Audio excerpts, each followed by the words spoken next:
He looked me in the eyes and said he was disgusted by me for gaining weight. I stood there, silent, pretending I didn't hear it, but something inside me shifted. The next morning, I made one decision that changed everything. He thought I'd cry or beg. Instead, I walked into that room with a plan he never saw coming. What he didn't know was that I'd been preparing for this moment for weeks, and I wasn't leaving empty-handed. This is the story of how one cruel sentence became the catalyst for the most powerful transformation of my life. The words came during dinner on a Tuesday night. We were sitting at opposite ends of our dining table, the expensive oak one that Marcus had insisted we buy when he got his promotion 3 years ago. I had made his favorite meal, grilled salmon with roasted vegetables. I'd been trying lately, trying to be the wife he wanted, trying to ignore the growing distance between us. I was reaching for my second helping of potatoes when he said it. "You know, Sarah, I'm disgusted by how much weight you've gained." The fork froze halfway to my plate. My heart stopped. I looked up at him, hoping, praying I'd misheard. But Marcus was staring right at me, his blue eyes cold and clinical, like he was commenting on a broken appliance rather than his wife of 8 years. "I'm sorry. What?" My voice came out smaller than I intended. "You heard me." He cut into his salmon without looking up. "You've let yourself go. It's honestly hard to look at you sometimes." The room started spinning. 20 pounds. I had gained 20 pounds over the past year. 20 pounds after 2 miscarriages, after my mother's death, after the depression that had swallowed me whole. 20 pounds that represented survival, not failure. But to Marcus, they represented disgust. I set down my fork carefully, my hands shaking. Part of me wanted to scream, to throw the plate at him, to demand how dare he. But a larger part, the part that had been slowly dying over the past 3 years of criticism, belittling comments, and emotional distance, just went numb. "I see," I said quietly. And I did see. Clearly, for the first time in years. I saw the man I'd married at 25 disappear, replaced by this stranger who measured my worth in pounds and dress sizes. I saw the way he looked at other women when we went out. Thin women, young women, women who weren't carrying the weight of grief and trauma on their bodies.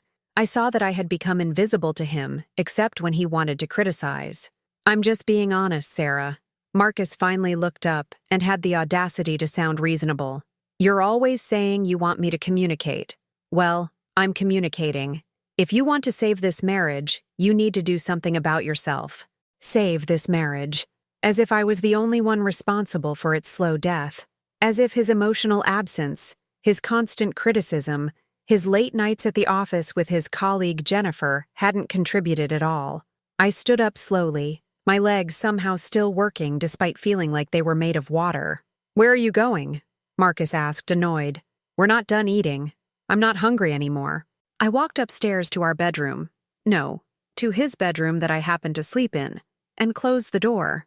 Only then did I let myself feel it, the humiliation, the rage, the bone-deep hurt of being told by the person who vowed to love you that you were disgusting. I looked at myself in the full-length mirror. Yes, I was heavier than I'd been. My face was rounder, my waist thicker, my thighs touched.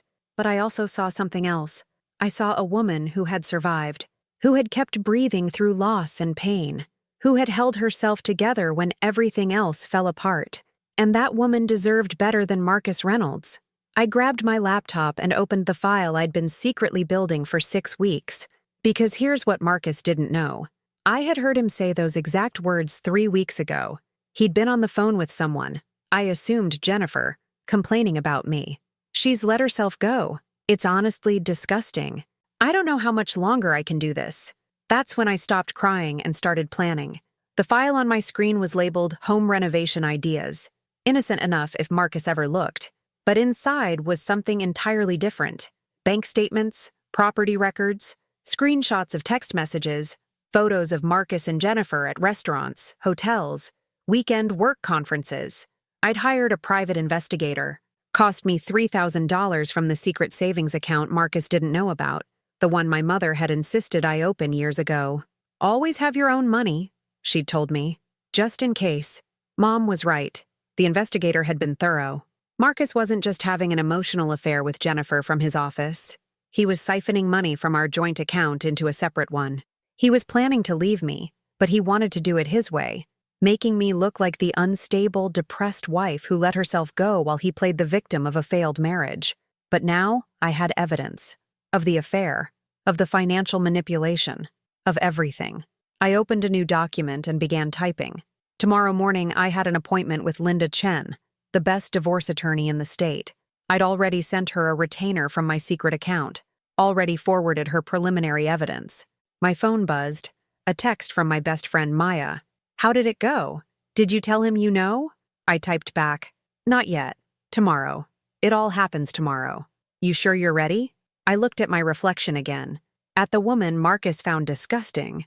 At the woman who was about to take back her life. I've never been more ready for anything. That night, I slept in the guest room. Marcus didn't even notice. And the next morning, I woke up at 5 a.m. My appointment with Linda was at 9, but I had preparations to make first. I showered, dressed in my best navy suit, the one I'd worn to job interviews years ago before Marcus convinced me to quit my marketing career to focus on starting a family. I did my makeup carefully. I wasn't trying to look beautiful for anyone. I was armoring myself for war. At 7 a.m., I walked downstairs. Marcus was already in the kitchen, making his protein shake, getting ready for his morning gym session. He barely glanced at me. "You look nice," he said absently. "Where are you going?" "Appointment," I said simply. "Doctor?" "Something like that." He shrugged, uninterested, and I felt a cold satisfaction. He thought he'd broken me last night. Thought his words had sent me into another spiral of self-loathing and depression. He had no idea that his cruelty had finally freed me. I grabbed my purse, the one containing copies of all the evidence, and headed for the door. "Sarah," Marcus called out. I turned. He was looking at me with something almost like concern. "Listen, about last night, I was harsh, but you know I only said it because I care, right? I want you to be healthy." There it was. The manipulation disguised as care, the gaslighting wrapped in false concern. I smiled, a real smile that didn't reach my eyes. "I know exactly why you said it, Marcus." And I walked out the door, leaving him confused in the kitchen. Arsa. Linda Chen's office was in a sleek downtown building. She was in her 50s, sharp-eyed, with a reputation for destroying men who underestimated their wives. "Mrs. Reynolds," she greeted me warmly. "Please, sit. I've reviewed the materials you sent.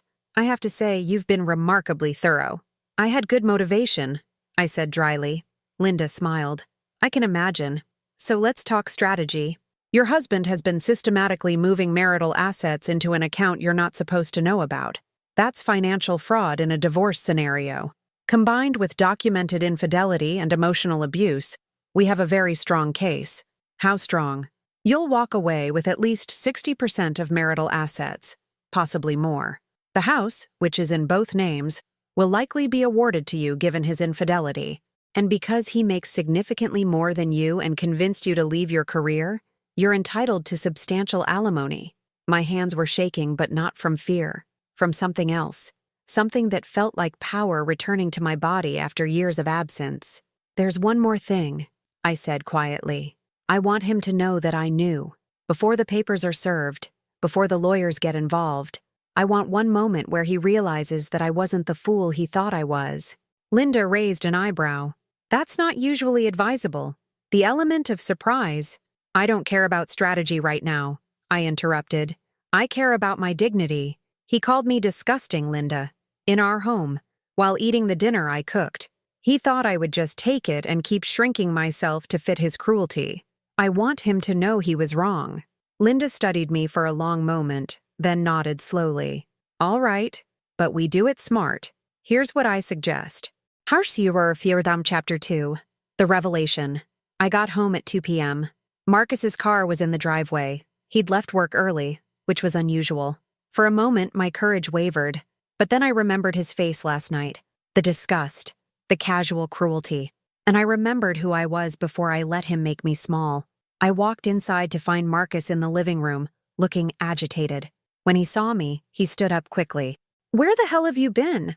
I've been calling you for hours." I'd turned my phone off. On purpose. "I had appointments. I told you." "What kind of appointments take 5 hours?" His eyes were suspicious now, scanning my suit, my composed expression. And why are you dressed like that? I set down my purse slowly, deliberately. This was it. The moment I'd been planning. I had a meeting with Linda Chen. She's a divorce attorney. Perhaps you've heard of her. She handled the Patterson case last year. Took the husband for everything he had. The color drained from Marcus's face. What? What are you talking about? I'm talking about divorce, Marcus. I'm filing tomorrow morning. He laughed, but it sounded nervous. Don't be ridiculous. You're upset about last night. I apologized, didn't I? I said I was harsh. You said you were harsh because you care. I walked to the bar cart and poured myself a glass of wine.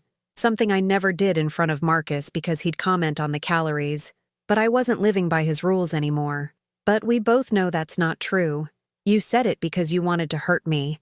You wanted to break me down a little more, make me feel a little smaller, a little more worthless. That way, when you finally left me for Jennifer, I'd be too destroyed to fight back. His face went white. I don't know what you— Please don't insult my intelligence further. I took a sip of wine, savoring the taste, the moment, the look of panic in his eyes. I know about Jennifer. I know about the affair that started 8 months ago. I know about the weekend in Napa you claimed was a work conference. I know about the apartment you looked at downtown, the one bedroom that's definitely not big enough for a married couple, but perfect for a man starting over with his mistress. Marcus stumbled backward, grabbing the arm of the sofa. How do I know? I smiled, because while you thought I was home being disgusting and depressed, I was actually hiring a private investigator. His name is Tom, by the way. Very professional, very thorough. He's got photos of you and Jennifer at 7 different restaurants, 4 hotels, and one very interesting jewelry store where you bought her a bracelet that cost more than my last birthday present. Sarah, listen to me. Marcus's voice was shaking now.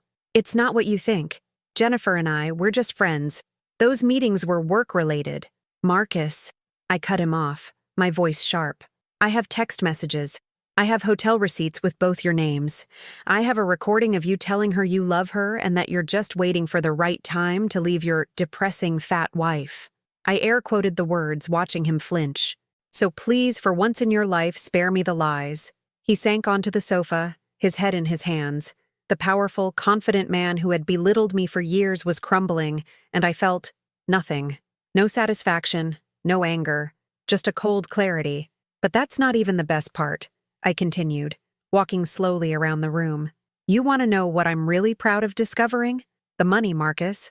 The $47,000 you've been moving from our joint account into a separate account over the past 6 months. Small amounts, $500 here, $800 there, thinking I wouldn't notice because you convinced me I was bad with finances. That money is mine, he said weakly. From my bonuses? Marital assets, I corrected. Which means half of it is legally mine, along with half of everything else. The house, your retirement account, your stock options, all of it. Marcus looked up at me, and for the first time, I saw real fear in his eyes. You can't do this. We can work this out. I'll end things with Jennifer. We'll go to counseling. Why would I want to save a marriage to a man who finds me disgusting? I asked softly. Why would I fight for someone who's been planning to leave me while systematically destroying my self-esteem so I'd be too broken to fight back?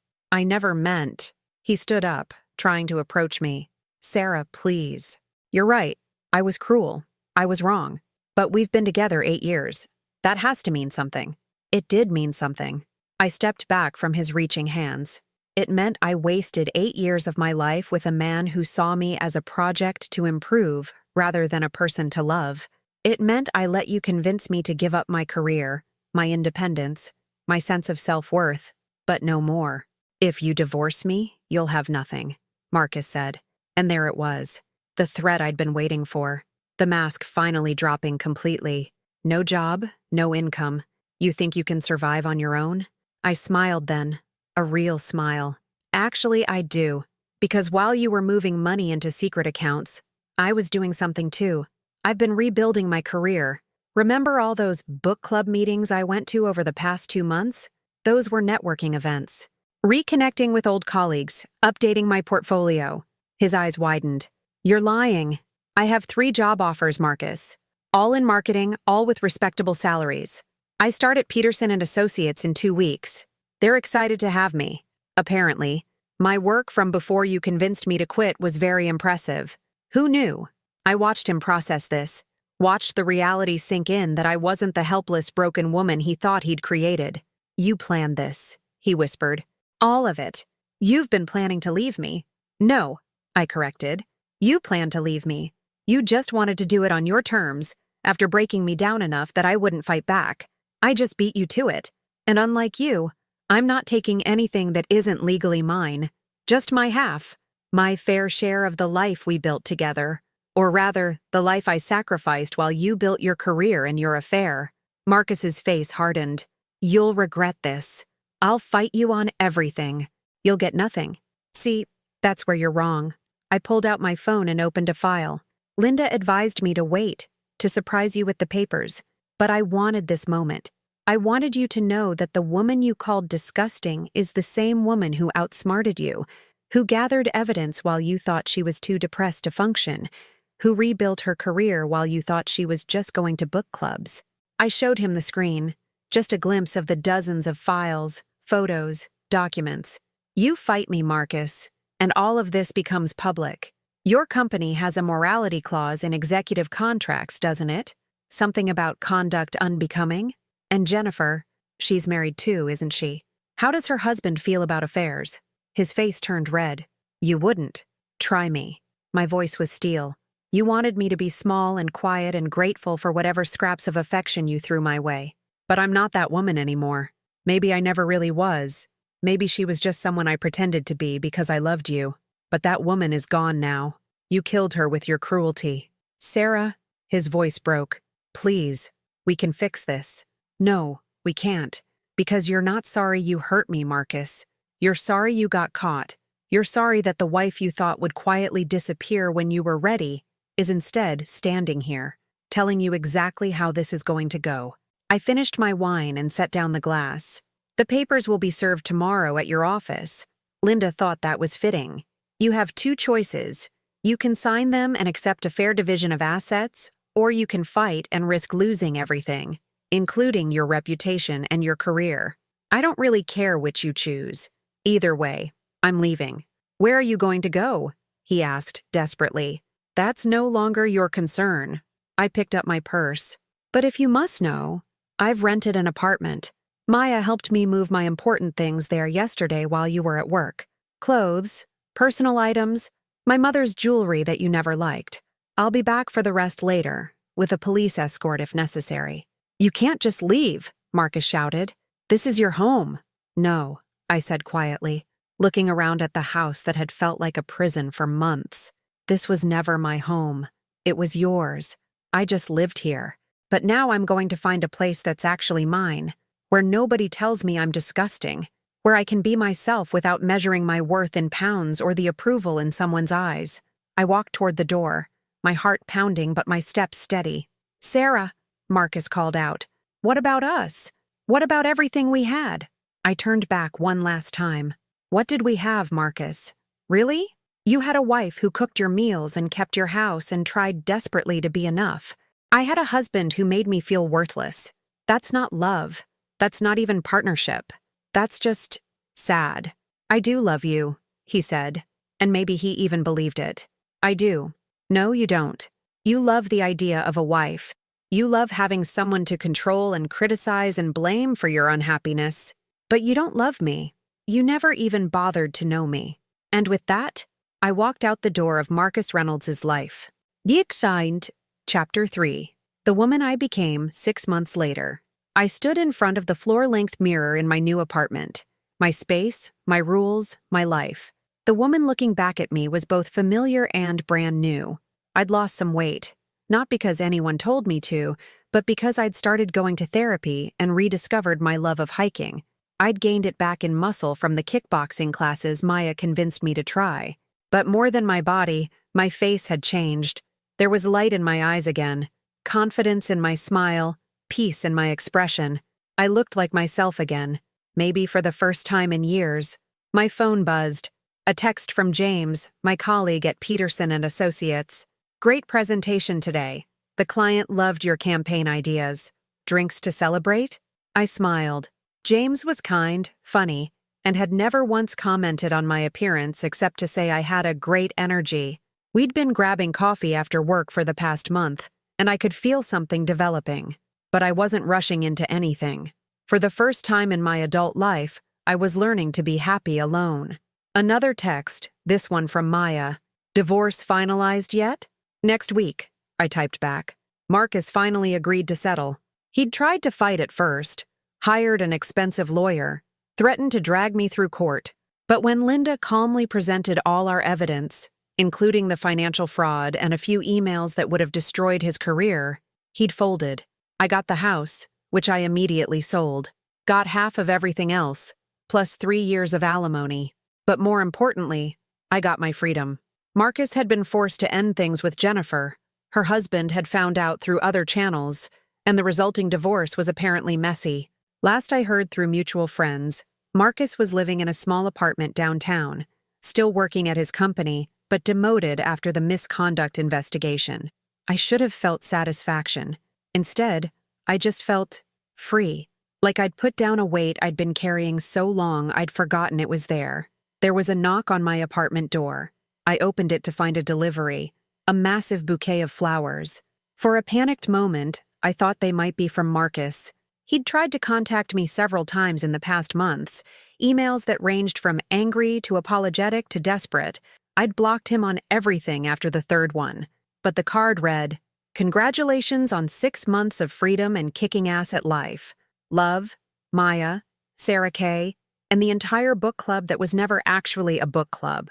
I laughed, actually laughed, tears springing to my eyes.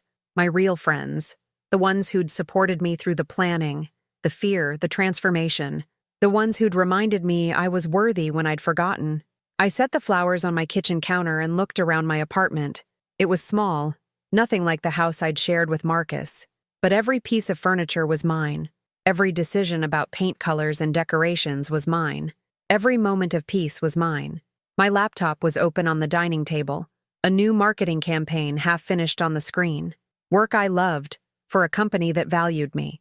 A career I'd rebuilt from the ground up. That evening, I met Maya and the book club at our favorite wine bar. To Sarah, Maya raised her glass. "Who taught us all that sometimes the best revenge is just living well?" "I'll drink to that," I said, clinking glasses with the 5 women who'd become my real family. "So," Sarah Kay leaned in conspiratorially, "are you going to tell us about James, or are we going to have to stalk your Instagram?" I blushed. "There's nothing to tell. We're just friends." "Friends who text every day and make each other laugh?" Maya raised an eyebrow. "Honey, that's called dating." "I don't know if I'm ready," I admitted. "I'm still figuring out who I am without being Marcus's wife." "And who is that?" asked Elena, the newest member of our group. I thought about it. Really thought about it. "I'm someone who survived," I said finally. "Someone who was told she was disgusting and worthless and chose to believe she was neither. Someone who took the worst moment of her life and turned it into a new beginning." I paused. "I'm still figuring out the rest, but I know this. I'm someone who won't ever let anyone make me feel small again." "Damn right," Maya said fiercely. "And for what it's worth, you look amazing. Not because you lost weight or gained it, but because you're happy. That's what makes someone beautiful. Happiness."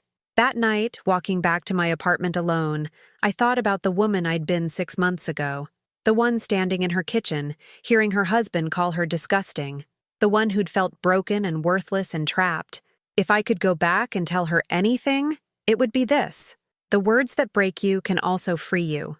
The moment you think you're at your lowest might actually be the moment you find your strength. And the person who's supposed to love you but makes you feel worthless, they're showing you exactly who they are. Believe them and walk away. I'd walked away, and in doing so, I'd walked toward myself. 1 year later, the campaign launch was a massive success. Our client was thrilled, and my boss had hinted at a promotion to senior marketing director. I was leaving the office, exhausted but exhilarated, when I saw him, Marcus. He was standing outside the building, and for a moment, our eyes met. He looked older, tired. The confidence I'd once found attractive was gone, replaced by something that looked like regret. "Sarah," he said as I walked past. "Please, just a minute." I stopped, Not because I owed him anything, but because I was curious. The woman I'd been a year ago would have panicked, would have felt her heart race with anxiety, but I felt nothing. Just mild curiosity about what he could possibly have to say. "What do you want, Marcus?" He struggled with the words. "I wanted to say I'm sorry. For everything. You were right about all of it. I was cruel and selfish and I didn't appreciate what I had." "Okay," I said simply. He looked startled. "Okay? I accept your apology. Is that all?" He stepped closer, hope flickering in his eyes. "I was wondering if maybe we could talk. Get coffee sometime. I've changed, Sarah. I've been in therapy. I realize now what I lost." And there it was. The fantasy I'd once had during the darkest days, that he'd realize his mistake, beg for forgiveness, admit I was enough after all. But standing there, looking at the man who'd once made me feel so small, I realized I didn't want that fantasy anymore. I didn't need his validation, or his regret, or his realization that I was worthy. I already knew I was. "No," I said gently but firmly. "I don't think that's a good idea." "Please," he said desperately. "I know I don't deserve another chance, but I'm not the same person I was. I could show you—" "Marcus," I interrupted him softly. "I don't want you to show me. I don't want coffee or conversation or closure or anything else. What you did to me, the way you made me feel about myself, that was unforgivable. Not because I'm holding a grudge, but because I learned something important. I deserve better. Sarah, I hope you have changed. I hope you're in therapy and working on yourself, but that's for you and whoever comes next in your life. It's not for me. I've moved on." "Is there someone else?" he asked, pain in his voice. I thought about James, about the slow, careful way we'd been building something real. About the way he looked at me like I was interesting and beautiful and worthy exactly as I was. "That's not your business anymore," I said. "But yes, there's someone else. There's me. The version of myself I found after you. And I'm not giving her up for anyone, especially not for the man who tried to destroy her." I turned to leave, but he called out one more time. "Do you really hate me that much?" I looked back at him, this man who'd once been my whole world. "No," I said honestly. "I don't hate you at all, Marcus. I don't really feel anything about you anymore. And that's how I know I'm finally free." I walked away toward my car, toward my life, toward everything I'd built from the ashes of the woman he'd called disgusting. And I didn't look back. Epilogue. 2 years later, the conference room was packed. I was presenting my company's year-end results to the executive board as the new VP of marketing, a position I'd earned through hard work, creativity, and the confidence to advocate for myself. My presentation ended to genuine applause. As I gathered my materials, James caught my eye from across the room and winked. We'd been together for 18 months now, and last week, he'd suggested we move in together. I'd said yes, but only after making sure we kept separate bank accounts. Trust, but verify. Love, but maintain independence. After the meeting, I checked my phone to find a text from Maya. "Book club tonight? We're celebrating Sophie's new job." Book club had remained our code word, even though we sometimes actually did read books now. It was our reminder of where we'd started. Women supporting women, building each other up instead of tearing each other down. "Wouldn't miss it," I replied. Another text came through, this one from an unknown number. My finger hovered over the delete button, but curiosity won. "Sarah, this is Jennifer. I know you have no reason to respond to this, but I wanted to thank you. When everything fell apart with Marcus, I hit rock bottom. But watching how you handled everything, with dignity and strength, inspired me to get my own life together. I'm divorced now too, and I'm finally figuring out who I am without being someone's secret. I just wanted you to know that. You probably saved my life without even knowing it." I stared at the message for a long moment. Jennifer, the woman I'd once seen as my enemy, the woman who'd slept with my husband and helped him betray me. I could have been angry. I could have ignored the message, but I thought about the woman I'd been 2 years ago, broken, scared, desperate, and I thought about the woman I'd become. I typed back, "Thank you for telling me. I hope you find happiness. We all deserve that." And I meant it. That night, at book club, Maya asked me something she'd never asked before. "Sarah, are you happy? Really, truly happy?" I thought about my job, my apartment that would soon become our apartment with James. I thought about the friendships I'd built, the confidence I'd found, the life I'd created from scratch. I thought about the woman who'd stood in her kitchen 2 years ago, hearing the words, "I'm disgusted by you," and how she'd transformed that moment of destruction into a catalyst for rebirth. "Yes," I said, and it was the truest thing I'd ever said. "I'm happy. Not because everything's perfect, or because I've gotten revenge, or because I've proven something to Marcus. I'm happy because I finally learned to value myself. And that's a gift no one can ever take away." Maya raised her glass. "To Sarah, who showed us all that sometimes the best revenge isn't revenge at all. It's becoming the person you were always meant to be." We drank to that, to transformation, to survival, to the strength we find when we refuse to let anyone else define our worth. And as I looked around at these women who'd stood by me, who'd helped me rebuild myself piece by piece, I realized something profound. Marcus thought calling me disgusting would break me. Instead, it freed me. His cruelty showed me that I'd been living a half-life, trying to be enough for someone who was determined to find me lacking. His words were the push I needed to stop shrinking and start expanding, to stop apologizing for taking up space and start claiming it. I'd lost a husband who didn't value me, but I'd found myself. And that trade? That was the best deal I'd ever made. Years later, someone would ask me if I'd ever forgive Marcus, and I'd say this: forgiveness isn't about excusing what someone did. It's about freeing yourself from carrying the weight of their actions. So yes, I forgive him, not for his sake, but for mine. Because holding on to anger would only give him power he doesn't deserve. I'd rather spend my energy being happy than being bitter. But, I'd add with a smile, forgiveness doesn't mean reconciliation. It doesn't mean pretending it didn't hurt or that I'd ever trust him again. It just means I've made peace with the fact that his cruelty was about his brokenness, not my worth. And that peace? That's worth more than any apology he could ever give me. Because at the end of the day, the most powerful thing I ever did wasn't getting revenge on Marcus, or proving him wrong, or winning the divorce. It was choosing myself. Every single day, in every single way, choosing myself. And that choice changed everything. He looked me in the eyes and said he was disgusted by me. I pretended not to hear it, but that night changed everything. While he thought he'd broken me, I was actually 3 steps ahead, gathering evidence, rebuilding my career, planning my escape. What he didn't know was that his cruelty wasn't breaking me down. It was waking me up. This is the true story of how one devastating sentence became the catalyst for the most powerful transformation of my life. Sometimes the words that hurt us the most are exactly what we need to hear to finally set ourselves free.